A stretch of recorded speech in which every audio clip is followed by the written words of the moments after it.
Oi, eu sou a Luísa, esse é o Cinema e Café com Leite, e o que você está prestes a ver é uma aula do curso História do Cinema, mais especificamente uma aula do 5º módulo do curso. As vagas da turma 5 abrem na semana que vem, no caso se você estiver assistindo o vídeo no dia da estreia. Se não, talvez elas já estejam abertas, ou talvez elas já tenham fechado, mas não se preocupa porque vai abrir de novo em algum momento. E aqui embaixo na descrição eu vou deixar links que possam interessar. Uma observação é que durante a aula eu falo sobre materiais complementares, eles não vão estar disponíveis aqui, já que são conteúdos exclusivos dos alunos e das alunas do curso. E basicamente é isso. Espero que gostem da aula. Até mais! American New Wave e a Nova Hollywood. Para começar, o nome dessa aula já foi uma questão, porque ia ser só Nova Hollywood, mas depois de estudar melhor e entender mais, eu percebi que não é só Nova Hollywood. O que acontece é que a Nova Hollywood não foi exatamente um movimento, uma escola bem definida, assim como foi Nouvelle Vague, surrealismo, neorrealismo italiano, enfim, outras vanguardas e movimentos que a gente viu nas aulas anteriores. Vocês vão reparar que os filmes desse período não foram feitos em Hollywood, inclusive a grande maioria. Na verdade, tudo começou em outros pontos dos Estados Unidos. Tinham filmes sendo feitos no sul, tinha muito filme sendo feito ali em Nova York, que é do outro lado do país. Inclusive, foram principalmente as produções fora dali que transformaram tudo. Então, por isso que esse período é conhecido também como American New Wave, que é a nova onda americana. E eu particularmente acho que faz muito mais sentido esse nome, pensando em nomenclatura aqui, e pelo meu entendimento até, eu considero que são coisas distintas. Foi uma nova onda americana que levou a nova Hollywood. Isso porque aconteceram várias produções independentes nesses diferentes pontos do país, que aí sim levaram a Hollywood a aderir a essas mudanças e a partir daí se transformar nessa nova Hollywood. Que aí sim a gente tá falando do ponto em Los Angeles, ali nos estúdios de Hollywood. Bom, então resolvemos aqui a questão dos termos e da nomenclatura, mas vocês vão entender muito melhor quando assistirem a aula completa, então vamos começar como sempre, pelo contexto histórico. Como a gente viu lá no começo do curso, na época da Era de Ouro de Hollywood, entrou em vigor o Código Hays em 1930, e aí em 1934 passa a ficar mais rígido, os filmes precisam de um certificado, uma autorização para serem exibidos, mas ele foi perdendo força aos pouquinhos, e em 1968 ele foi finalmente extinto. Ou seja, chega de censura, vamos abordar a natureza humana, a política, a economia, o mundo real. A década de 60 também foi o momento em que os aparelhos de televisão ficaram popularizados, então quem tinha um pouco de condição ali já podia comprar, já podia ter dentro de casa. E essa é considerada uma das mortes do cinema, porque ele precisaria se reinventar se ele quisesse que as pessoas saíssem de casa, levantassem do sofá e fossem até o cinema para assistir um filme. E sim, a gente está vivendo algo muito parecido hoje com os streamings. Então essa popularização da TV realmente impactou demais e gerou uma crise econômica na indústria do cinema dos Estados Unidos. É aí que começam a inventar um monte de coisa para tentar fazer as pessoas irem para o cinema. Então a gente tem os drive-ins, que são uma invenção atribuída ao Richard Hollingshead, que lá atrás, nos anos 30, começou a fazer umas experimentações na garagem da casa dele. Ele começou com isso porque a mãe dele era muito acima do peso e ela vivia reclamando das cadeiras do cinema que eram desconfortáveis. Então ele pensou, e se desse pra assistir dentro do carro? Lembrando que o carro antigamente era mais confortável e também mais perigoso, né? Porque era um banco inteiro, bem grande. Pelo menos a maioria deles. Não entendo muito de carro, mas era mais confortável. Então ele criou essa ideia e registrou a patente em 1933. Mas os drive-ins só vieram fazer sucesso lá para as décadas de 50 e 60, porque ele perdeu a patente. E isso casou com essa crise no cinema, então foi aí uma das tentativas de recuperar o público. Outras tentativas de recuperar o público foram o CinemaScope e o 3D. O CinemaScope foi uma tecnologia criada em 1953 pela 20th Century Fox e era um formato maior, então competia com a televisão nesse sentido, porque a televisão era mais quadrada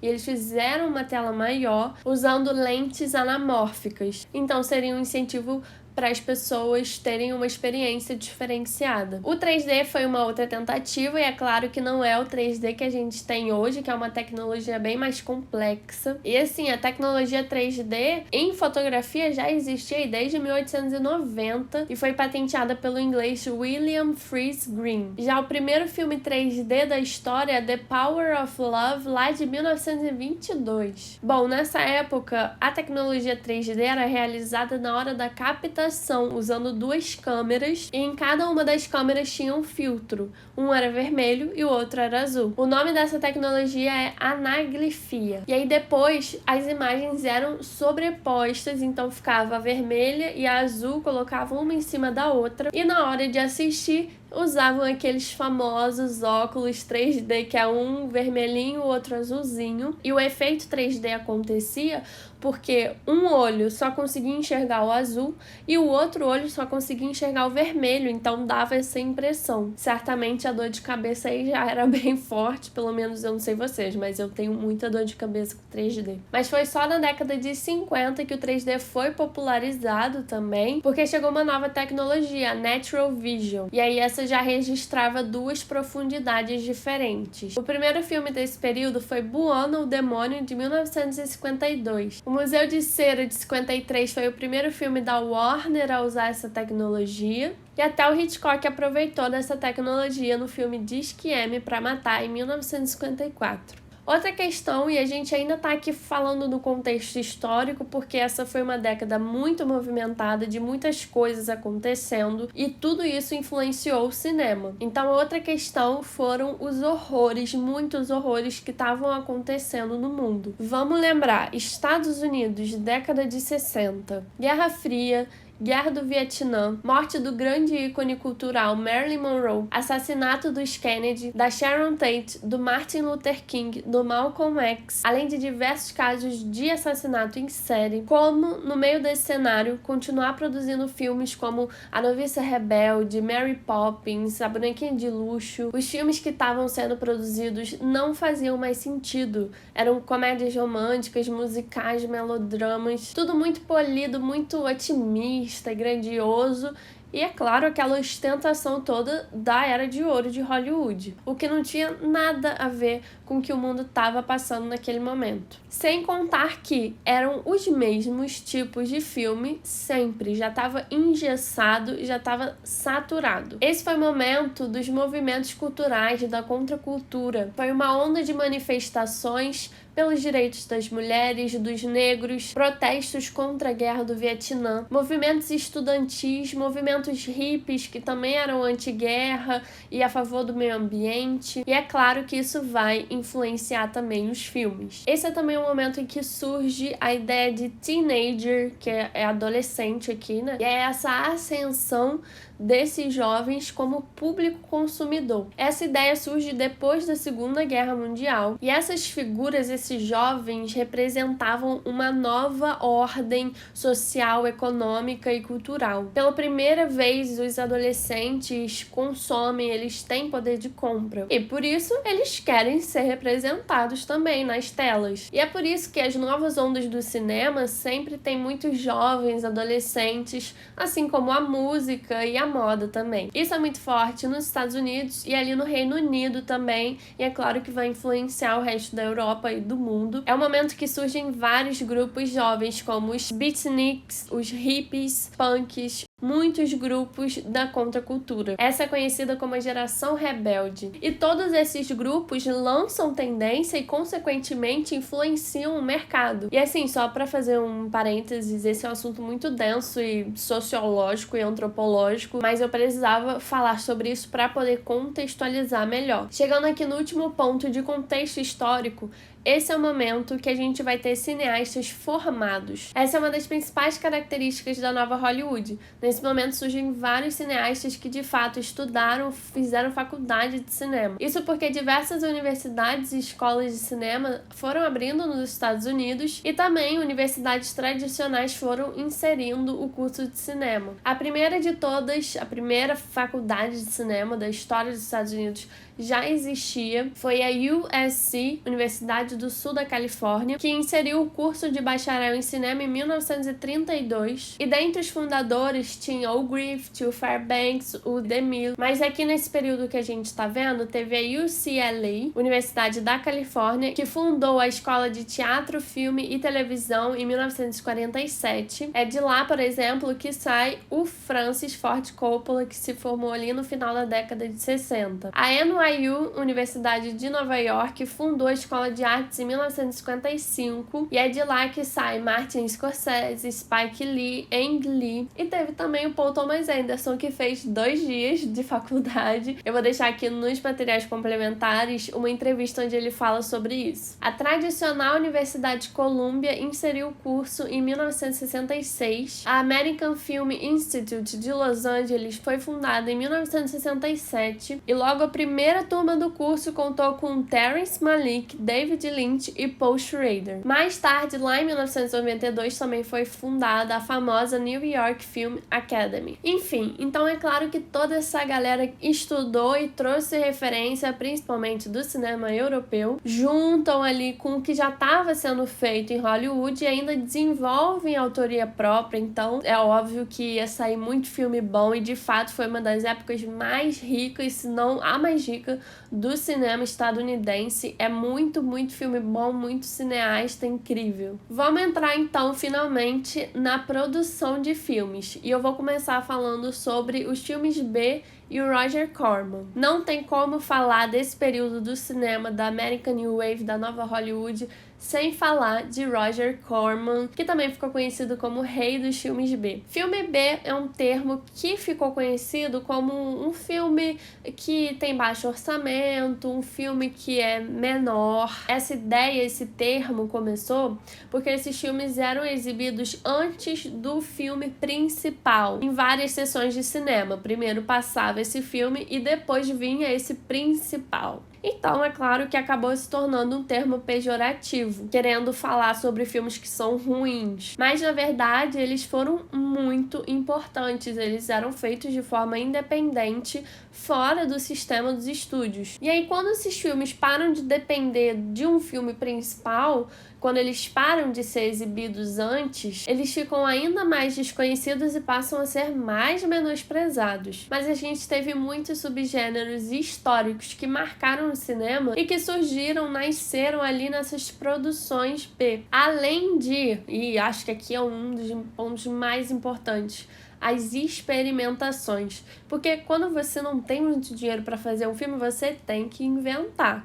Então eles inventaram muita coisa. As experimentações acabaram se tornando contribuições para a linguagem. O que acontece nos filmes B? Eles eram feitos de forma totalmente independentes, ou seja, fora das regras do Código Reis. E além disso, eles não se importavam e não precisavam seguir a narrativa clássica e também não priorizavam ficar agradando o público, já que eles sabiam que não ia passar nos grandes circuitos de qualquer forma. E por isso que são produções que super experimentam e trazem coisas novas. É aí que surgem os famosos exploitations, que são esses filmes bem apelativos mesmo, com tudo isso que não podia ter lá nos estúdios grandes. Muita violência, muita nudez, muito sexo. Tudo aquilo que era inimaginável nas grandes produções. Tinha os blaxploitations, que eram filmes com protagonismo negro, a equipe mirando em audiências negras. A gente pode ver homenagens a isso em Spike Lee, maravilhoso. Tinha também eco-terror, ou eco-terror, que era na época dos testes nucleares, é aí que vem o Godzilla. Tinha filme de carro, filme de moto, filme de sexo, que é sexploitation. Tinha até o nunsploitation, que eram filmes de freiras. Tudo isso, é claro, de forma extremamente subversiva. E é por isso que eu frisei lá em cima sobre o nome da aula que não faz tanto sentido só Nova Hollywood, já que a gente tá falando de uma coisa que é totalmente fora de Hollywood, né? Impossível, não podia. E é desse circuito independente que vão surgir grandes nomes da direção, como George Romero, Ed Wood, Tobe Hooper e até mesmo os primeiros filmes do Scorsese, do Coppola, do Peter Jackson nascem em filmes B. Pois bem, é justamente nesse meio que a gente tem Roger Corman, diretor, produtor, roteirista, e a sua importância vem, dentre muitas coisas, por ele ter descoberto os grandes talentos de Hollywood, como por exemplo o ator Jack Nicholson, que ele deu o primeiro papel da carreira dele, o Robert De Niro, o Joe Dante, o Coppola, o Scorsese, o Peter Bogdanovich. Então só por isso a gente já percebe que ele tinha um bom olho, uma boa noção do que ele estava fazendo. Mas além disso, o Corman também produziu mais de 100 filmes de forma totalmente independente, porque ele sabia muito bem lidar com produção e com orçamento, e com orçamentos baixos. Mas o mais importante é que ele sabia fazer sucessos de bilheteria com esses orçamentos baixos. Quer dizer, isso nesse circuito independente que, assim, era muito difícil algum filme ter sucesso. Vamos falar de valores? Um dos filmes que ele produziu foi O Monstro do Fundo do Mar, de 1954. Esse filme foi produzido por volta de 12 a 20 mil dólares. Ele foi feito em 6 dias. Assim, um curta-metragem, ok, mas um longa-metragem foi feito em 6 dias com 12 mil a 20 mil dólares. E o que ele faturou, vocês vão acreditar, ele faturou mais de 100 mil dólares. E muito possivelmente até o final de todas as exibições e distribuição, é possível que ele tenha chegado a mais de 800 mil dólares. Inclusive, o Roger Corman escreveu um livro que eu acho ótimo, o título, que é Como Fiz Centenas de Filmes em Hollywood e Nunca Perdi um Centavo. Como eu falei, ele fez esse filme em 6 dias. E essa era uma das suas táticas, era fazer o filme muito rápido, e aí já ia pra produtora, já pedia um adiantamento pro próximo, e assim, um atrás do outro. Já no final da década de 50 e começo da década de 60, a gente tem já grandes nomes que trazem uma modernidade pro cinema. Isso eu tô falando dentro dos grandes circuitos, o que é bem diferente. O John Ford, o Alfred Hitchcock, o Orson Welles, principalmente com Cidadão Kane, já estavam quebrando padrões, trazendo algo inesperado. Filmes que debatiam a questão racial, por exemplo, já começavam a ser trazidos, como por exemplo 12 Homens e uma Sentença, de 57, onde um júri de 12 homens brancos precisam decidir a sentença de um garoto negro que está sendo acusado de ter matado o pai. O Sol é para Todos, de 1962, que é baseado em um dos meus livros favoritos, onde um advogado está fazendo a defesa de um homem negro acusado de cometer um crime e a cidade inteira está contra ele. E também Adivinhe Quem Vem para Jantar, de 1967. No filme, a jovem Joey leva o seu namorado John, que é um homem negro, para jantar na casa dos pais dela, e eles ficam chocados que ele é um homem negro. Então, cada vez mais temas que eram considerados polêmicos começam a ser abordados dentro dos filmes: a violência, o uso de drogas, a prostituição. Quer dizer, questões reais que aconteciam no mundo, mas que antes eram maquiadas e escondidas nos filmes dos grandes circuitos. E tudo isso, é claro, que vem de influência lá da novela vague, então o vanguardismo, a jovialidade, temas que refletem a situação do país, as experimentações da linguagem e por aí vai. Para dar uma rápida pincelada no cinema de horror, porque na verdade o cinema de horror merece curso inteiro, inclusive cursos, eu mesma já fiz, porque é realmente um universo próprio, mas vou falar um pouquinho. Como eu falei anteriormente, nesse momento o mundo estava passando por muitos horrores, então era natural que os filmes de horror ganhassem destaque e também refletissem o que estava acontecendo. Psicose, de 1960, foi uma grande revolução. O Hitchcock é mesmo um dos maiores gênios do cinema e um dos principais responsáveis pela transição do cinema clássico para o cinema moderno. E quando a gente faz um recorte só no cinema de horror, dá pra ver como que todo o mundo foi influenciado por ele. Logo depois de Psicose já veio um monte de filme de horror que se tornam gigantes também. Além disso, nomes essenciais do cinema de horror surgem justamente nas décadas de 60 e 70, e aí continua pelos anos 80, 90, vai bombar o terror, os filmes de slasher, e dentre esses nomes temos o Wes Craven, que justamente acabou ficando conhecido mais pra frente, nos anos 80 e 90, com A Hora do Pesadelo, Pânico, mas ele já estava produzindo aqui com O Aniversário Macabro, Quadrilha de Sádicos, o Tobe Hooper também, que fez o Massacre da Serra Elétrica, considerado o primeiro slasher da história. Inclusive tem vídeo de slasher lá no canal, eu vou deixar aqui embaixo o link. O John Carpenter também, que fez o maravilhoso Halloween. Enfim, por aí vai. Lá na Itália, por exemplo, o subgênero giallo, que é considerado um exploitation italiano, e tem vídeo lá no canal também sobre giallo, vou deixar o link, foi muito influenciado pelo Hitchcock. Mas eles inovaram também, inseriram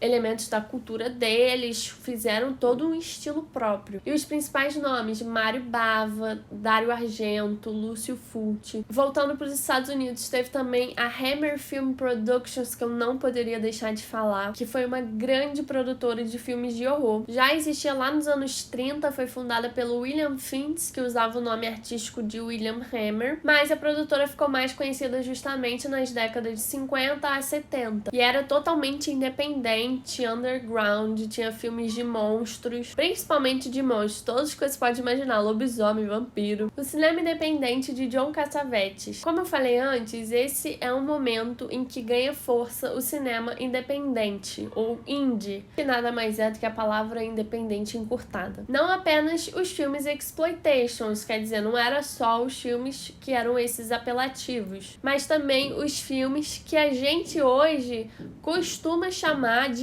indie. E é importante também a gente se desprender dessas ideias, desses conceitos, pré-conceitos, na verdade. Filme indie é aquele que não está inserido dentro dos grandes estúdios, porque popularmente o indie foi atrelado a uma estética específica, mas na verdade não é um estilo, é mais questão de produção mesmo. Bom, John Cassavetes foi um ator, talvez você já tenha visto ele em O Bebê de Rosemary, que ele é o marido, mas o trabalho dele como diretor foi o que mais marcou. O que ele fez foi criar um estilo muito autoral. Ele explorava complexidades psicológicas, relacionamentos. Ele também se formou em cinema, também atuou em filmes B, trabalhou com Hitchcock. Ainda em 59, ele faz o seu primeiro filme, Sombras, com um orçamento de $40 mil, que levou o prêmio do Festival de Veneza em 1960. Faces, de 1968, que chegou a ser indicado ao Oscar. Em 74, ele faz o seu filme mais famoso, Uma Mulher Sob Influência, que chegou novamente ao Oscar com indicações de melhor atriz para Gena Rowlands e também indicado a melhor direção. Existe até um prêmio hoje em homenagem a ele no Independent Spirit Awards. É o prêmio John Cassavetes para filmes de baixíssimo orçamento. Até 2021 era $500 mil o limite, mas isso mudou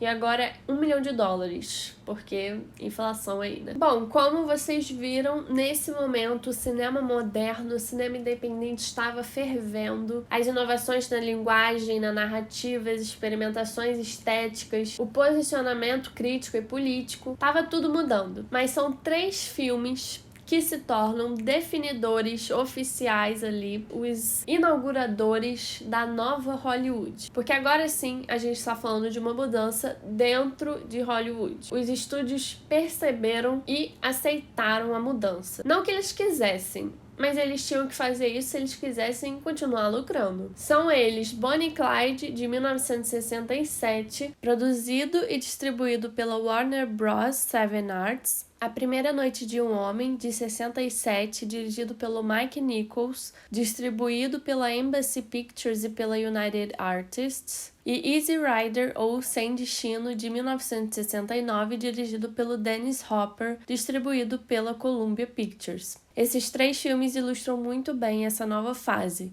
a rebeldia, os foras da lei, o desejo de liberdade. Agora não é mais sobre acompanhar o herói, o mocinho que segue todas as regras, mas sim os anti-heróis. Como a famosa música tema de Easy Rider traz, Born to be Wild, nascido para ser selvagem. No filme, a gente tem uma dupla de motoqueiros que vivem pelas estradas, acampam porque não são aceitos em hotéis ou mesmo motéis de beira de estrada. Eles são vistos como pessoas perigosas, nômades, hippies, pessoas que vivem à margem da sociedade e são vistas com ódio, porque a liberdade só pode ser um discurso, não uma realidade, como aponta o personagem do Jack Nicholson. Em Bonnie e Clyde, o famoso casal junta um grupo de foras da lei que querem vingança do sistema. Eles não se conformam com as condições que foram impostas a eles. Já na Primeira Noite de um Homem, tem esse jovem que acabou de se formar e não faz a mínima ideia do que vai fazer da vida e não aguenta mais a pressão de todo mundo perguntando: e agora? O que você vai fazer? Como é que você vai contribuir com o país? E todos esses filmes são assombrados por um pessimismo, porque é fato, a sociedade nunca vai aceitar essas pessoas. No final, todos acabam de forma negativa. Até mesmo em A Primeira Noite de um Homem, que parece ser ali um fim empolgante, mas é um sentimento que não vai durar muito tempo, e isso fica claro quando os sorrisos do Benjamin e da Elaine vão sumindo aos poucos. E a partir daí, seguindo pela década de 70, como eu falei, foi um dos períodos mais ricos do cinema dos Estados Unidos, tanto em termos de quantidade, porque eram muitos, quanto em termos de qualidade, porque eram muitos e eram muito bons. Então vamos começar com ele, Martin Scorsese, que tem uma filmografia vasta. Já nos seus primeiros curtas-metragens e longas, ele já mostrava ali uma clara influência da Nouvelle Vague, e ao mesmo tempo ele também já começa a criar uma própria identidade, uma autoria. Em 1973 ele faz Caminhos Perigosos, em 76 ele lança O Grande Taxi Driver, com o roteiro do Paul Schrader. Esse é um dos filmes mais marcantes, tanto desse período quanto da história do cinema. Ele traz o personagem Travis, que é vivido pelo Robert De Niro, que foi para a Guerra do Vietnã, e ele tem uma dificuldade gigante de se relacionar com as pessoas, de ter algum vínculo, porque ele tem uma percepção diferente, ele não tem muito filtro. E o Robert De Niro é perfeito no papel desse homem que tem conflitos de sentimentos, ele sente muito ódio, mas também se sente muito sozinho, angustiado e confuso e perdido. O filme todo é brilhante, a fotografia que tá ali sempre ilustrando a solidão desse personagem e o estilo que é inspirado no filme noir, a cidade de Nova York à noite, a parte não agradável da cidade, de crimes, prostituição, tráfico. É um verdadeiro clássico essencial.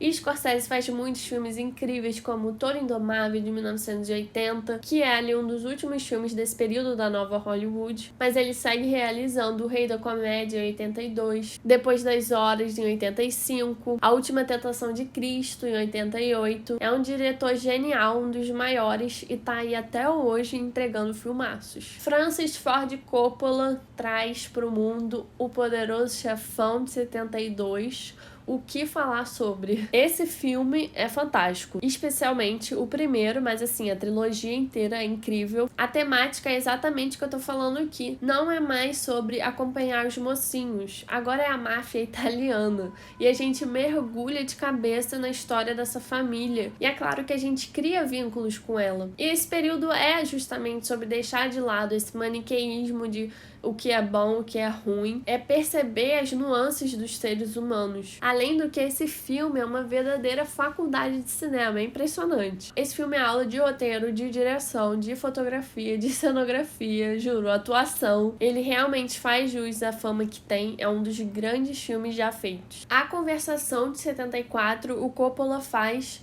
entre a parte 1 e a parte 2 do Poderoso Chefão, e aqui ele traz o tema da paranoia, que o Brian De Palma também vai fazer lá em Blowout, que por sua vez foi inspirado pelo Antonioni, que fez o Blow Up, mas eu vou falar disso daqui a pouco. A Conversação é feito em meio ao caso Watergate, que estava rolando lá nos Estados Unidos, que foi o grande escândalo político que envolveu espionagem e investigações, que levaram ao processo do impeachment do Nixon, que acabou renunciando. Um filme que tratou diretamente sobre o Watergate foi Todos os Homens do Presidente, de 76, do Alan J. Pakula, que também se tornou um dos grandes filmes desse período. Mas voltando ao Coppola, o filme não é sobre o Watergate, mas tem todo esse clima de paranoia que estava rolando ali na política dos Estados Unidos. Em 1969, ele faz Apocalipse Now, sobre a Guerra do Vietnã, baseado no livro O Coração das Trevas, do Joseph Conrad. E a produção desse filme foi caótica. Primeiro de tudo, eles foram gravar nas Filipinas, que não apenas é do lado do Vietnã, como já estava em guerra civil. Eles só puderam gravar lá porque fizeram um acordo com o governo. Na época, era o Ferdinando Marcos, o presidente, ditador, que em troca de dinheiro deixou eles gravarem lá. E não só, ele também forneceu armas e veículos do exército, tipo carros e tanques e helicópteros. Só que eles estavam em guerra civil, então o exército precisava usar essas coisas, né, de vez em quando, então eles pegavam e isso o que acontecia? Atrasava a produção. Teve ator sendo demitido, teve protagonista tendo infarto, além do clima das Filipinas, fortes chuvas o tempo todo, o cenário era destruído pela chuva. E uma das coisas mais bizarras e inacreditáveis dessa produção foi que eles roubaram cadáveres para poder fingir que eram, assim, né, pessoas mortas durante a guerra, assim. Foi um caos completo, o que fez com que o filme fosse e seja uma verdadeira imersão em um ambiente de guerra. Traz, de fato, um realismo, mas é aquilo, né? Limites foram totalmente ultrapassados, não existiu nenhum bom senso ou noção de limite. Stanley Kubrick é um outro grande nome desse período que começa ali se rendendo aos estúdios, mas logo caiu fora e foi fazer produção independente. Claro que muitas vezes ele ganhou apoio das grandes empresas, mas só depois de ganhar notoriedade. Porque tem muito isso, né? Inclusive até hoje. Primeiro, um diretor precisa ganhar nome para os estúdios controlarem menos, porque essas pessoas já têm uma autoridade no nível de não vai deixar eu fazer meu filme do jeito que eu quero, eu vou fazer sozinho, sabe? Então esses cineastas acabam tendo maior liberdade, mas ainda assim não totalmente. Quando você está trabalhando para um estúdio, vai ter limitações. O Kubrick detestava ter que trabalhar para estúdio. Quem conhece um pouco sobre ele sabe que ele era controlador, perfeccionista, queria fazer tudo do jeito dele. Então, por isso que ele foi para fora dos estúdios. Inclusive, depois ele se mudou para Inglaterra e foi morar lá e foi produzir filme por lá. Em 1968, ele faz 2001, Uma Odisseia no Espaço, que ele faz ali com a MGM, e é uma ficção científica revolucionária, um dos melhores filmes já feitos, impecável. Laranja Mecânica, em 71, que ele faz ali junto com a Warner, mas é isso, ele precisou ganhar um nome antes, e ele já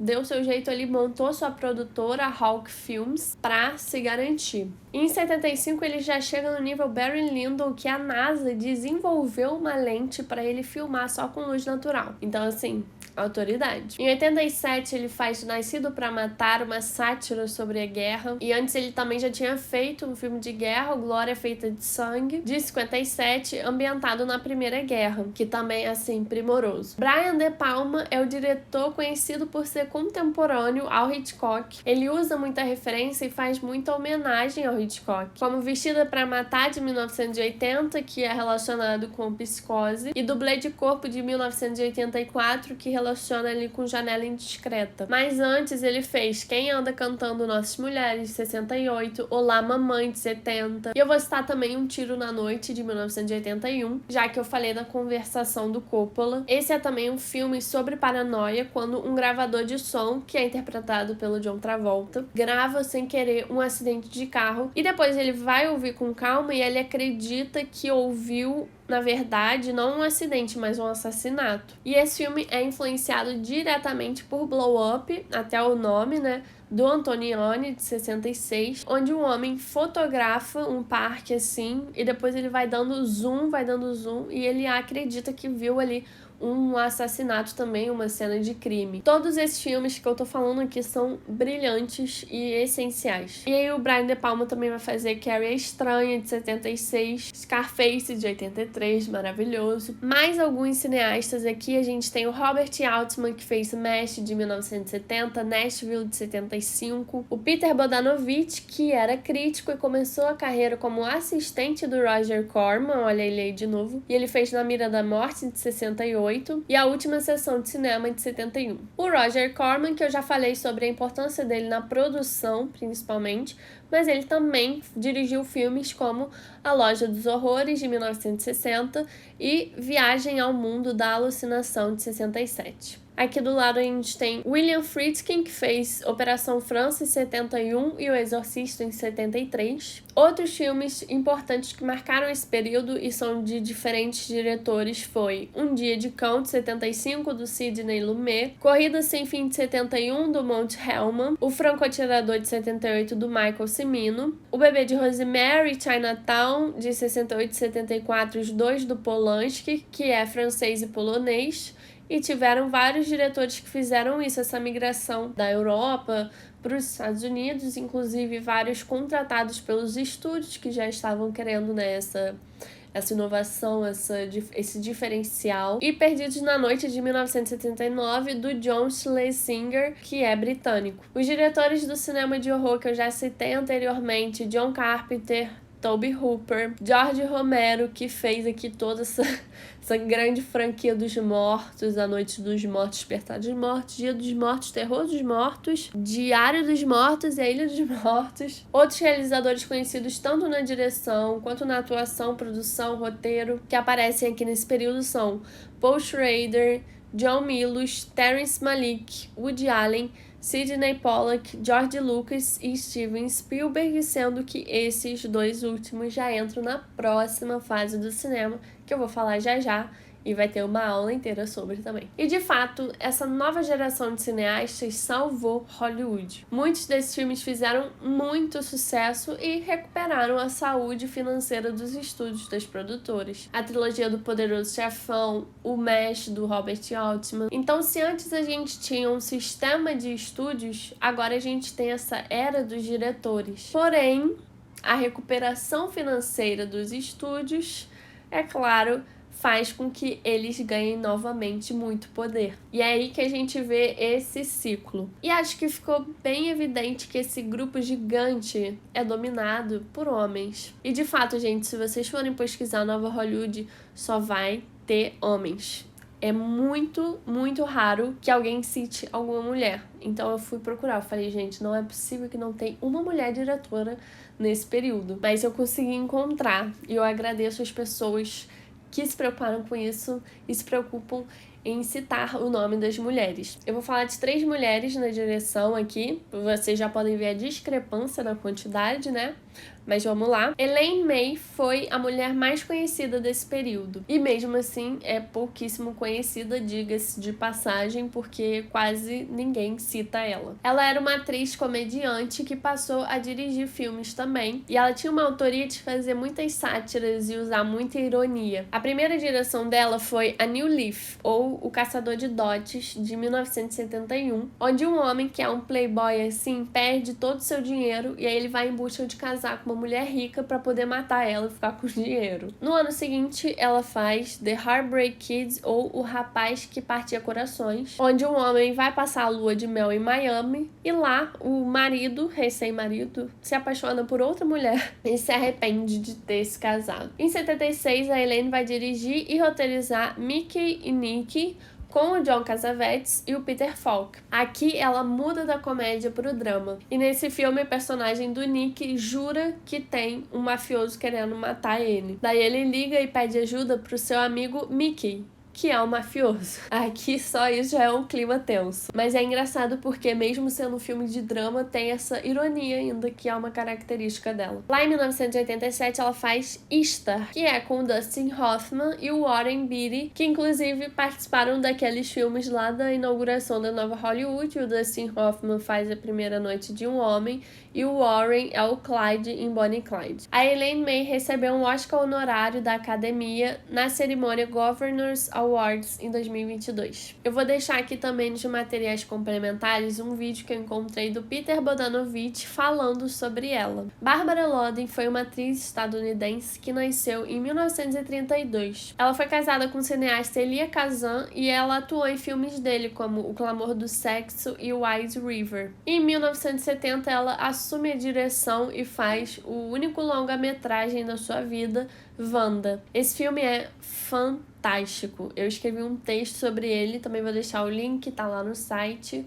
Mas, assim, eu recomendo muito que assistam porque é diferente de tudo. Assim, muito diferente dos filmes desse período. E é incrível. Ela não só dirigiu, ela roteirizou e faz o papel da protagonista. No documentário, a gente teve a diretora Charlotte Zwerin, que foi montadora e diretora. Gimme Shelter, de 1970, é um documentário sobre os Rolling Stones. E o filme mais conhecido que ela assinou, co-dirigiu ao lado do Albert e do David Maysles. Em 1969, ela dirigiu Caixeiro Viajante, onde ela acompanha 4 vendedores de Bíblia que batiam de porta em porta para vender. Em 82, ela faz The Kooning on the Kooning, que é um documentário sobre William de Kooning, um dos principais nomes do expressionismo abstrato. E lá em 88, ela faz Thelonious Monk, Straight No Chaser, sobre Thelonious Monk, que foi um dos principais compositores de jazz. Chegando aqui ao fim, vou falar sobre o Festival de Cinema Sundance. Ele surgiu em 78 como US Film Festival. Daí, em 1981, o Robert Redford, que é ator e produtor, fundou o Instituto Sundance, que é uma organização sem fins lucrativos que nasceu para ser um espaço para realizadores independentes. Hoje, por exemplo, eles têm laboratórios, mentorias e outros programas